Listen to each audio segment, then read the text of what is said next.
Au Ghana, Oliver Mawuse Barker-Vormawor, organisateur de la manifestation Stop Galamsey Now, ainsi que 11 autres manifestants ont été placés en détention provisoire, portant ainsi à 52 le nombre total de manifestants incarcérés. Ces militants sont accusés d'avoir participé à un rassemblement interdit par les autorités, avec pour principal slogan « Dites non au Galamsey ». Cette manifestation visait à dénoncer l'inaction et la corruption du gouvernement ghanéen face aux mines d'or illégales.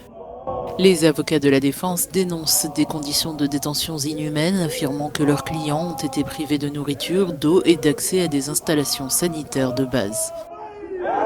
Pourquoi la Cour suprême a interdit la libération sous caution? C'est ce type d'abus que nous dénonçons. D'après ce que j'ai vu au tribunal, le renvoi était inutile.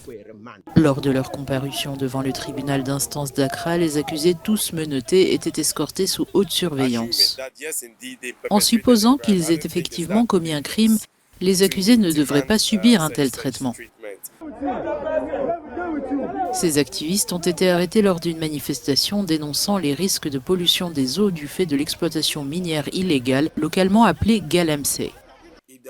Si nos plans d'eau sont détruits, c'est nous tous qui sommes détruits. Le combat ne devrait donc pas être celui d'une seule personne et c'est pourquoi, même en tant qu'avocat, j'ai rallié toute mon équipe juridique. Nous représentons toutes les personnes affectées par cette affaire et nous veillerons à poursuivre notre action jusqu'à obtenir justice pour chacun d'entre eux. Johnny Ando Arthur de l'Université du Ghana reste préoccupé par les conditions de détention de ces militants. Ces gens sont sortis pour attirer l'attention du gouvernement. Mais ils ont été arrêtés, ils ont été enfermés et personne ne sait comment ils sont traités. Ils sont exposés à des risques d'anxiété et de dépression.